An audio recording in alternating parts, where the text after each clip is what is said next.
ఆధ్యాత్మిక క్షేత్రాలుగా వెలగాల్సిన ప్రాంతాలవి కానీ ఆలనా పాలన లేకుండా అభివృద్ధికి ఆమడ దూరంలోనే నిలిచిపోయాయి. వందల ఏళ్ల నాటి చరిత్ర కాలగర్భంలో కలిసిపోతోంది. ప్రవచనాలు బోధించిన బౌద్ధ స్తూపాలు ఇప్పుడు శిథిలావస్థకు చేరుకున్నాయి. రాష్ట్ర సర్కార్ వీటిపై నజర్ పెట్టడంతో ఇప్పుడిప్పుడే మళ్లీ ప్రాచుర్యంలోకి వస్తోంది.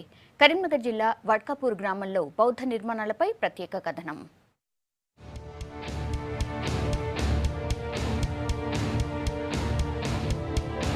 కరీంనగర్ జిల్లాలో వందల ఏళ్ల నాటి చరిత్ర మరుగున పడుతోంది.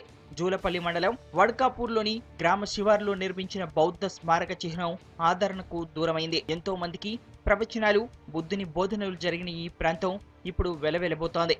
వీటిని పట్టించుకునేవారు ఎవరూ లేకపోవడంతో అంతరించే స్థితికి చేరుకున్నాయి.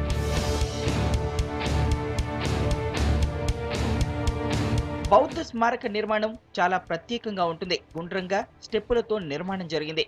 మొదటి స్టెప్పు చతురస్రాకారంలో, మిగిలిన 2, 3, 4 గుండ్రని ఆకారంలో నిర్మించారు. అన్నింటికంటే పైన ఉన్న నిర్మాణం పైనుంచి 4 వైపులా ఉన్న వారందరినీ చూడవచ్చు. కింద ఉన్న వారికి పైన కూర్చుని బోధనలు చేసేవారు కనిపిస్తారు. వారి మాటలు స్పష్టంగా వినబడతాయి. ఈ నిర్మాణంతో పాటు ఎరుపు రంగులో ఒక బుద్ధుని విగ్రహం, సిల్వర్ కలర్ తో మరో బుద్ధుని విగ్రహం ఉంది. ఈ విగ్రహాలు కూడా ప్రాచీన కాలంలోనే చెక్కబడినట్టుగా ఉన్నాయి. దీని ఒక పర్యాటక కేంద్రంగా తీర్చిదిద్దినట్టయితే ఇది ఒక పెద్ద ఈ తెలంగాణ రాష్ట్రంలోనే ఒక గొప్ప చారిత్రాత్మక ప్రదేశంలాగా ఉంటుంది. కనుక మీ అందరికీ V6 వారు ఈరోజు ఇక్కడికి వచ్చి ఇక్కడ ఉన్నటువంటి ఆనవాళ్లను సేకరించి దీన్ని మీ మీడియా ద్వారా ప్రచారం చేసినట్టు ఉంటే ప్రతి ఒక్కరి దృష్టికి వచ్చి ఇది ఒక మంచి పర్యాటక కేంద్రంగా తీర్చిదిద్దాలని, అది మీ V6 ద్వారానే సాధ్యమవుతుందని అందరికీ ప్రతి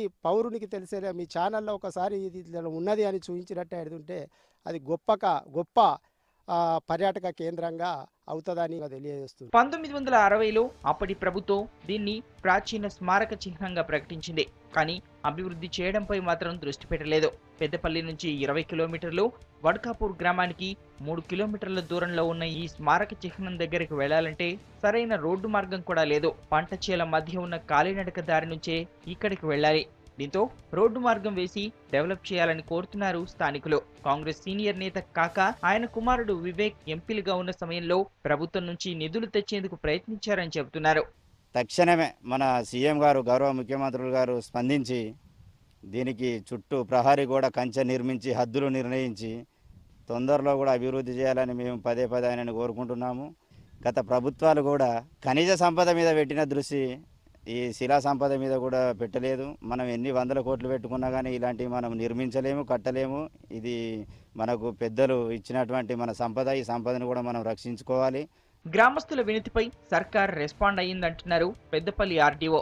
బౌద్ధ చిహ్నం అభివృద్ధికి కావాల్సిన నివేదిక పంపామంటున్నారు.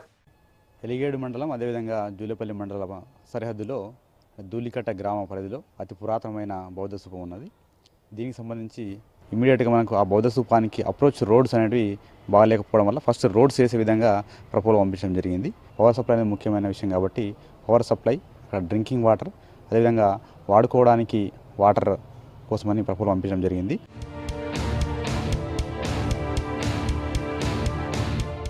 బుద్ధుని ప్రవచనాలు ప్రపంచవ్యాప్తంగా ఎంతో మందిని ప్రభావితం చేశాయి. బుద్ధిజం ప్రపంచ గమనాన్నే మార్చేసింది. బుద్ధుడు ఉన్నటువంటి హయాంలో ఆయన స్థాపించినటువంటి ఎన్నో కట్టడాలు నాటి చరిత్రకు సాక్ష్యాలుగా నిలిచాయి. అలాంటి కట్టడమే కరీంనగర్ జిల్లా వడ్కాపూర్లో వెలుగు చూసింది. దశాబ్ద కాలంగా చరిత్ర మాటున దాగిపోయినటువంటి ఈ కట్టడాన్ని పర్యాటక శాఖ, రాష్ట్ర ప్రభుత్వం కలిసి అభివృద్ధి చేయాలని ఇక్కడి స్థానికులు, ప్రజాప్రతినిధులు కోరుతున్నారు. కెమెరా పర్సన్ రవితో కలిసి రాజు పటేల్, V6 న్యూస్, పెద్దపల్లి నుంచి కరీంనగర్.